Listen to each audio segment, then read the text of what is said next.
Bugün ben sizlarga dua to'g'risida gap qilib beray. Duani bilishlig'anda Alloh taolaga qo'l ko'tarib, har qanday bir chaqda, har qanday bir ehtiyojimiz zo'r anda ehtiyoj his qilgan chaqda, bir tilaklarimiz bo'lgan chaqda Allohga duo qilamiz nima. Bu duo degan musulmonning quroli deydi, qurol. Masalan biz jangda g'alaba qilish uchun qo'limizda qurol bo'lishi kerak. Mushu hayotda duo bizning qurolimiz. Ve müminin kalkanı deydi. Bala kazadan sakındığı hem kalkan. Dua şunday pek mühim bir ibadette. Dua kılış arkalık biz üç canlı çoğun bir ibadetini kılgan bulmamız. Birinci, dua kılış arkalık Allah Teala'nın mevcut işgallikini emeliyetimizle ispatlagan bulmamız. Çünkü kim yok birini çağırmaydı ya. Allah'ın bir çağırmayız dua kılıp, ey Allah, ey Rabbim duayı icabet kıl deymiz. Yani Allah'ın bar işgallikini biz resmi aşı tilimiz bilen ispatlagan bulumuz hem de. İkincisi dua kılış arkalık ibadet kılgan bulumuz. Dua ibadetninki en serhili ve ibadetin en samimisi. Peygamber sallallahu aleyhi ve sellem "Ed-dua huvel ibad" diyen. Dua ibadettir diyen. En yaxşı ibadet dua. Üçüncüsü dua kılış arkalık Allah Teala'nınki muhabbetiki sazavurumuz. Yani Allah bizi yaxşı gördü. Allah'a dua kılsak Allah bizi yaxşı gördü. Yani bunda bir iş karanlam. Adette biz bir nesi sorsak ya kardeşimiz, hatta dostumuz, hatta savaktaşımızdan ya ki bir ihtiyacımızı, bir kereklik nesini bir katım sorayımız, iki katım sorayımız, üçüncü katım sorarsak hecil olmuşsun hemen de. Hatta üçüncü katım sorsun mu beğenmedi, insan zirkidi. Soray verse. Lakin Allah Teala tam bana teğetürce Allah Teala'nın kancık cik sorsa şuncu biridu ve kancık cik sorsa şuncu hoş buldu. Yani demek ki insanlar cik soğan seri zirkidi. Şu demeyin de. Cik soğan seri zirkidi. Soray verdi ya maudeydi. Ama Allah Teala'nın cik soğan seri Allah Teala yakın buldu. Allah Teala yüzüge bizi yakın kıldı yani. Bunda bir paydası var da. Hem de duanınki bunda koş paydılık bu. Hem dua kılsak duayımız hem icabet buldu. Yani tilginimizde Allah biridu. Hem aynı vakti bizge savap yazıldı. Savap yazıldı. Mesela biz kanday çağırdı mesela tertimiz bolsun bolmusun. Keçide olsun, kündüzde olsun. Muşu mektepte olaydı ya ki yolda olaydı. Kanday çağırdı bir Allah'a bir ihtiyacımızı his kılıp kalbimiz Allah'a şunda bir içilgan çağda Allah'a hatta bazı vaxtıda avtobusda ya ki qatnaş kurallarda bulab qalgan çağda qolumuzni ko'tarib egizimiz dua qilmasak qalbimiz bilan Allohga bir bog'lanish bilan. Çünkü dua Alloh bilan bog'lanish. Masalan, biz telefon qilsak, qarshi tarafga telefon qilsak, telefonning numarasini saq urmasak, telefon bog'lanmaydi shunama. Shunama. Endi Alloh taologa bog'langan vaqtida shunga duaga Alloh taologa chin ko'nglimizni ixlos qilish, Allah Teala'nın yaxşı görüş, Allah Teala'ya bağlanış ve yemek içmekimiz halaldan buluş degenden ibaret bu şartlarını hazırlaganda xuddi biz o telefonu to'g'ri urib qarshi taraf bilan bağlangan bo'lamiz. Yani dua degan Allah Teala'ga bağlanış. Bizning aramızda Allah'a bağlanış. Bağlangan degan meselemiz hal oldu. O bağlanmay turib Allah'a bağlanmay turib mesele hal olmaydı mesela da. Şu an dua inde koş paydalık ibadet. Hem de dua bunda dua dört xil buldu. Bazı dualar dua kılımız Allah Teala'nın diyen hemen icabet oldu. Mesela hazır sen tilisen bu icabet oldu. Derhal biri de o. Bazı dualar var hazır bəsə bizge anca paydalık emez. Kinrak bəsə biz için yaxşı. Şu onu Allah Teala keçiktirip vakti gelgendi bir de. Bazı dualar var, o duana icabet qilib bersə bizge ziyan buldu. Çünkü biz yüzümüzün paydı ziyanını bilmeyiz ya, Allah bilirdi. Yani bazı dualar var, bu dünyada fakat icabet bulmayı, ahirette icabet buldu. Hem de tefsili değil, töt xil dedik şuna var. Bazı dualar derhal icabet oldu. Mesela o qanday çağda bizningki shu foyda manfaatimizga udul keldigan vaqtida duo qilgan bo'lsak va o'zimizga foydali va o'zimizning kelajagi uchun pushaymon qilib qolmaydigan darajada juda bir yaxshi ishni tilgan bo'lsak, shu chaqda ijobat qilib bersa, biz uchun yaxshi bo'lgan bo'lsa, darhol uni ijobat qilib turdim. Uni. Ikkinchisi, bizning uchoqda ijobat qilib bersa, biz uchun ancha yaxshi emas, ammo kichik turibroq ijobat qilib bersa, biz uchun foyda. Masalan, buning bir misolini desak, men shu dadam men vatandan ayrılıb 86-yılı vatandan 16 yaşımda vatandan ayrılıb çıkartken çıkıp onundan dadamını vatanga baramadım. Baramağandan dadamını bir əkiləmdi. Hərəmge əkəsən buldu, həc qıldısan buldu da.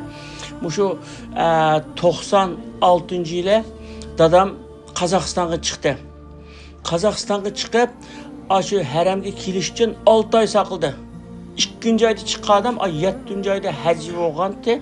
Aşağıca aşı sakıldı. Mangıl kopqa vaxtıda Bişkek'e bir Bişkek'in mağıtqan çağda yani vize urduramaydı adamın pasportu vize alamay.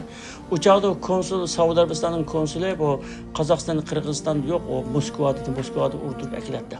Aynı daklı baranmadı da. Baranmağalı ki ben heyran qalı şunda cıq dua qılğandım ben. Şunca cıq dua qıldım, duanın icabeti oldu. Dadam herhangi baranmadı. Dadam qaytib ketdi. 6 ay Kazakistan'da kütüp qaytib ketdi. Onundan keyin men 2001 yılı Saudi Arabistan'a berip Saudi Arabistan hükümet çağırğanda şəhərdə radioda Uyghur radiosu diktor bulup işledim. Saudi'ye bağlandık üyem oldu, maşinem oldu, işim oldu. Saudi'de boldum aşağıda, Mekke'de. Bağlandık şu çağda dadam 2003 yılı dadam geldi. Nasip oldu uçağıca. Dadam şu çağda gelgendikken ben dadam billa həcc qıldım, həcdiki billa apadım, Mekke Medine'de aylandırdım. Hatta aşı Kızıl Deniz'ne, paraxotla gelip Kızıl Deniz'ne aylandırdım. Bartqayanın hemmini bara aldım. Eğer ben Kazakistan'da çağda icabet olğan bolsa, uçağda ben kilenmeydim. Zaten ben muallimlik qıladım, işim battı. Dadam yalğız kiletdi. Uçağda dadam 80 yaş kelip qalğan edememdi. Bu yalğız kiletdi, yalğız o işlarınki həcni qılalırsımı, lakin bunda xizmet qılamaydım da dadamğa. Ama 2003 yılı bu iş bolğanda 2003 yılı tam könglemdikide xizmet qılıb aldım, könglemdikide bu. Şunu ki ben oyladım ki, Allah aşı çağda icabet qılıb bergen bolsa, ben tilgen çağda icabet qılıb bergen bolsa, anca yaxşı olmaydı iken, ama hazır icabet qılıb berdi, nime degen yaxşı oldu dedim. Aşında işli oldu, İslam hayatımda ütüdemdi. Üçüncüsü, bazı dualar icabet olsa insanlara ziyan buldu. Mesela sizler bana bir piyangodan 1 milyon pul çıksa dep tilise mesela insan. Hem adamın ki pulga amrak var da piyangodan 1 milyon pul çıksa dese piyangodan 1 milyon pul çıkıp onu ailesiyle ayrılıp ballarını parçalap o adam bozulup yaman işlerini kılıp pul bozup insanın bunda bozulup ketken adamlar var. Çıkandak adamlar canım da. Şu anlık demedin ki maşınıma elke benzinini cayda koyup heydemesen onu elke artık besip atsan ya artık mı kılsan elke o zihni oldu ya. Şunun okşaşlık yap mesela o doktor bergen darınımı bitaldı yandıysa bital yemek bir sıkıntı ağızga salsa adam ölüdü mesela. Şunun okşaş elke bazı narsani Allah Taala bizga taqdir qilib bizning ahvolimizga qarab ma bendege mo'shunchalik bo'lsa buldu. Bunu ortiq bilib kelsa, bunu ziyon buldu degan bo'lsa, biz uni ortiqini tilgan bo'lsak, bir versa o'chaqda bizga ziyon buldu. Şunu Allah Taala anda dualarni icabet qilib bermaydi.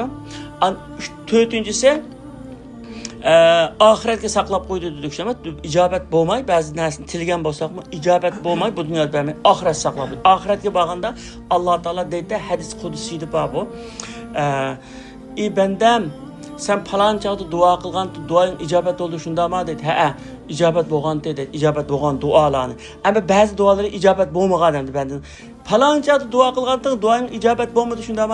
Ha, icabet bo'lmadi degandan endi meni ağın şunun mukofoti deb mukofotni birda bergan u o'ylab bo'lg'isi shunda ko'p mukofot shunda jiq yaxshilik ham shu chog'da benda deb qolgan ey Allah mening duoim dunyoda icabet bo'lmay hammasi shu oxiratda icabet bo'lgan bo'lsa-chu deb qoldi ekan-da endi shunchalik foydali ham demak biz Allohga duo qilsak Allohga chin ko'nglimizni bag'lanib duo qilsak bununki hergiz bakaga ketmaydi. Yoki darhol ijobat bo'ldi, yoki keyin ijobat bo'ldi, yoki uning o'rniga Alloh taolo yaxshini berdi, yoki oxiratda bizga mukofotini berdi. Shunga bu dunyoda bizningki qalbimiz Alloh taologa duo qilish bilan, qalbimiz Allohga duo qilish bilan va o'zimizniki harakatimiz, put qo'limiz, minnimiz, tirishish bilan, ishlash bilan, masalan, dars çalışış bilan, ishlash bilan, sabab qilish bilan.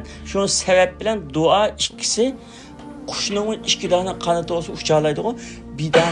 Bidani qanoti va qush ucholmaydi shunama. Shu ikki dona qanoti va qush ucha oladi. Shunga o'xshash biri Allohga bog'lanib Alloh taolani tilash, ikkinchisi sabab qilish. Ammo duo qilib o'tirib sabab qilmasang, yana ish masala hal bo'lmaydi.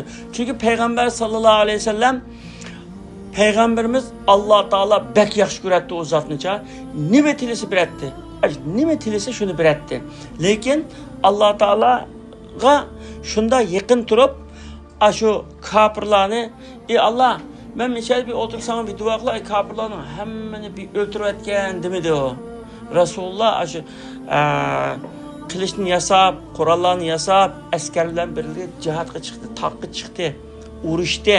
Mesela Uhud g'azida, Uhud urushida, Madinada bo'lgan Uhud urushida bütün askarlarni tayyorlab, qurolliq dushmanning qarshisiga chiqib turib, shucha turib, qo'lni ko'tarib duo qildi. "Ey Alloh, men meni hozirlik qildim, meni hozirligim shular, tayyorlik qildim. Sabab bu shu. Endi qolgan seninki nusrat berish, bizni g'alabaga erishtirish sening qo'lingdan keldi. Shunga sen hozir mushu jangchilarni, mushu ummatni nusrat berib mushularni g'alabaga erishtirmasang, yer yuzida sana ibodatga adam qolmaydi deb duo qildi Rasululloh shoqdi. Ya'ni bütün sababni qildi u. Sababni qilib, kuchlanib, Qur'onni tayyor qilib turib, yana Alloh taologa bog'lanib Allohga duo qildi. Nimishqa bu ishninki g'alaba qilish uchun. Chunki biri sabab, biri Allohga bog'lanish, ikki ish bilan bo'ldi. Sizlarni masalan o'quvchilik hayotingizda kuchinglarning yetishicha tirishsizlar, o'qiysizlar, ders çalışsizlar.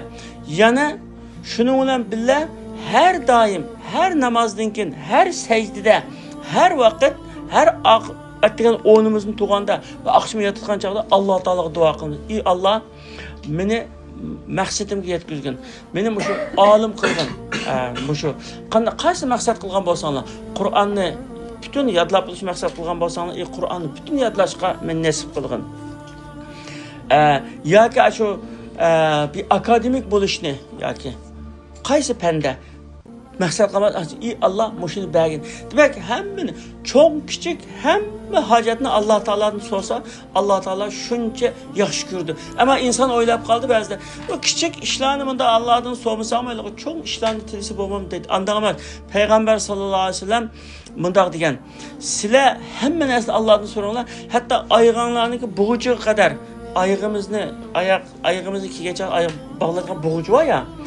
Boğucuçilik nesini mi? Yani Allah'tan soranlar. Çünkü Allah Teala soğan seri kaçlık cık sorsak bizni yaxşı gördü. Herkes bizni zerkip kalmaydı. Mesela bir insanların işkini kıqı verse, açmasa o, işkini kıqı verse o açıklap kaldı. Şunu tulumu kalktı bu işinde. Ama Allah Teala'nın işkini kıqı verse şunca hoş oldu. Benden bana ihtiyacını his kıldı. Benden bana hacet oldu deyip Allah hoş oldu. Çünkü ibadetinin məqsədi Allah'a üzümüzdeki muhtaç işgalligimizni, Allah'a hacetimiz var işgalligini bildirişe, dua onundan belki yaxşı bildirişendir. Anda oğanlıkken biz her vakit duadan ayrılanmayız. Yani diyen okşaş yani bir taraftan sebep, bir taraftan dua. Her ikisini elip basak kanat kuşun iki kanatı okşaş bizden meselemiz hal oldu. Allah Teala hemenlerini şu arzu armanlarına yetkilsin. Allah Teala'ya bağlangan, vatanını suyduğan ve ata-analarına yaramlık, halkımı yaramlık, öz-özüge hoca bulduğan ve başkalarına yardım kolunu sunuduğan yaramlık, salih azimetlerden kılsın hemenlerini. Amin.